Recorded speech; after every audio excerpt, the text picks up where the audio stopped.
Assalomu alaykum, hurmatli talabalar. Men Yakubova Nargiza Rustamovna, Renessans ta'lim universiteti sport faoliyati kafedrasi katta o'qituvchisiman. Bugun men sizlarga sportda tibbiy reabilitologiya fanidan reabilitologiyaning umumiy asoslari haqida ma'ruza o'qib beraman. Ma'ruza rejasi sport tibbiyoti va reabilitatsiyasi fanining maqsadi, vazifalari, reabilitatsiyani tadqiq qilish tarixi va rivojlanishi, reabilitologiyaning bo'limlariga foydalanish. Reabilitologiya tushunchasi. Reabilitologiya so'zi bu kasallik, jarohat yoki tug'ma nuqsonlarning natijasida yo'qotilgan yoki buzilgan organizm funksiyalarini tiklash, bemorlarning jismoniy, ruhiy, ijtimoiy holatini yaxshilashga qaratilgan tibbiy sohasi hisoblanadi. Bu reabilitologiya ko'proq bizda sportchilarda, og'ir mehnat bilan shug'ullangan insonlarda kasallikdan keyingi tiklanish davri hisoblanadi. Reabilitologiyaning asosiy maqsadi bemorlarni faqat davolash emas, balki uni jamiyatga to'liq moslashgan, mustaqil hayot kechira oladigan holatga qaytarishdir. Bu fan kompleks yondashuv talab qiladi. Ya'ni tibbiy, jismoniy, psixologik va jismoniy tadbirlar birgalikda olib boriladi. Reabilitatsiya tarixi. Reabilitatsiya tushunchasi qadim zamonlardan mavjud bo'lib, qadimiy Xitoy, Misr, Yunon tabobatida jismoniy mashqlar, massaj va suv muolajalari orqali sog'liqni tiklash usullarini qo'llanilgan. O'zi Osiyodan kirib kelgan bu har doim bu qo'llanib kelinadi. Zamonaviy reabilitologiya esa 20-asrda, ayniqsa Ikkinchi jahon urushidan keyin rivojlana boshladi. Urush jarohatlari natijasida nogiron bo'lgan askarlarni hayotga qaytarish zarurati reabilitatsiya tizimini shakllantirdi. Hozirgi kunda reabilitologiya mustaqil fan sifatida rivojlangan. Reabilitatsiyaning maqsadi va vazifalari. Reabilitatsiyaning asosiy maqsadi quyidagilarni o'z ichiga oladi.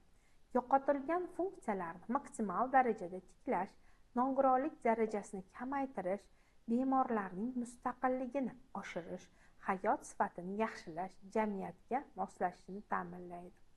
Vazifalari esa bemor holatini to'liq baholash, individual reabilitatsiya jarayonini tuzish, davolash va tiklanish muolajalarini olib borish, natijalarni doimiy nazorat qilish.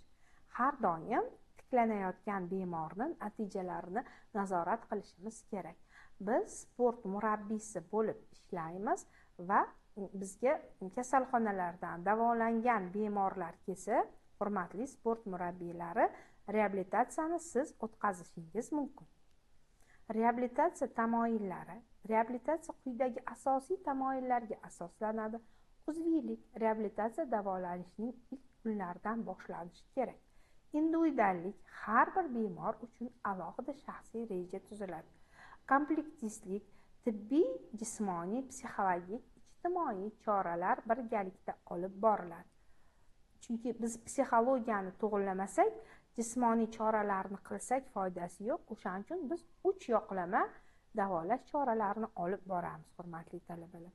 Faollik. Bemorning o'zi reabilitatsiya jarayonida faol ishtirok etishi zarur. Chunki o'zi xohlamasa kasal davolanishi, tuzalishi, biz ming bu yoqdan ta'sir qilaylik, reabilitatsiya qilaylik, biz ojiz bo'lamiz. Shuning uchun kasallik psixikasiga yaxshi ta'sir ettirib, biz o'ziga murojaat qilamiz ko'proq. Uzluksizlik reabilitatsiya jarayonini bosqichma-bosqich olib borish. Tibbiy reabilitatsiya. Tibbiy reabilitatsiya bu dori-darmonlar, jarrohlikdan keyingi tiklanish, shifokor nazorati ostida olib boriladigan muolajalar majmuasidir. U quyidagilarni o'z ichiga oladi.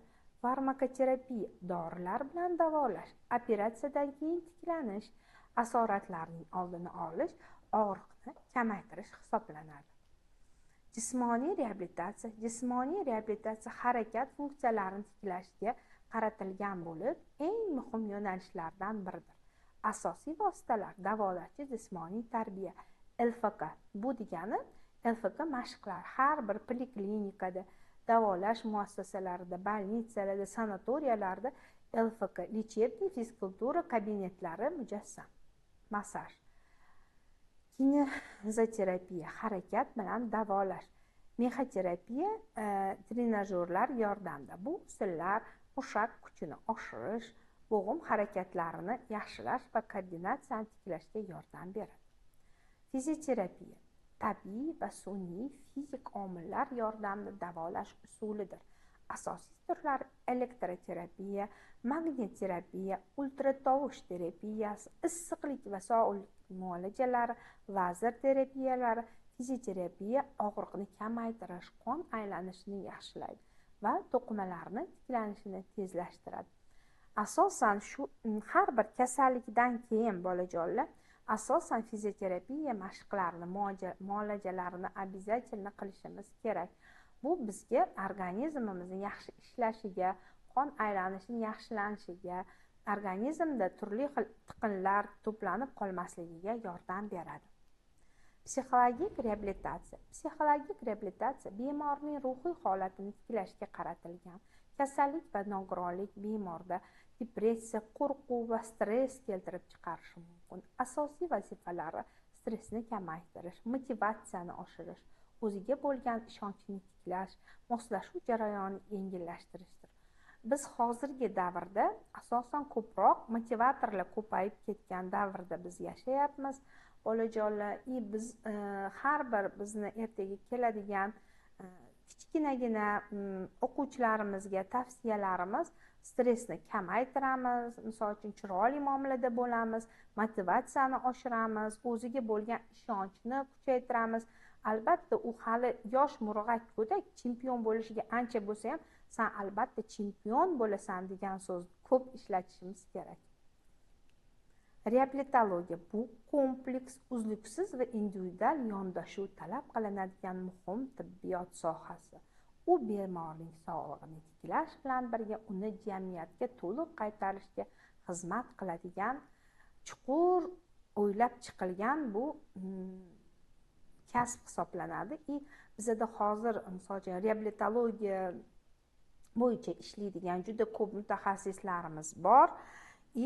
Ularga murojaat qilish mumkin. Kasallikdan keyingi holatni ular polni shug'ullanishadi.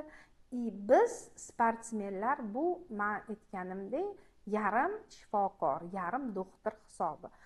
Обязательно reabilitolog vazifasini ham bajarib, kelajak avlodni to'g'ri tashxislab, to'g'ri hayotga, to'g'ri chempionlikka olib borishga xizmat qiladigan kasb egalari ham bo'lishingiz mumkin. E'tiboringiz uchun rahmat, bolajonlar. Qolgan ma'lumotlarni Renessans ta'lim kutubxonasidan olishingiz mumkin.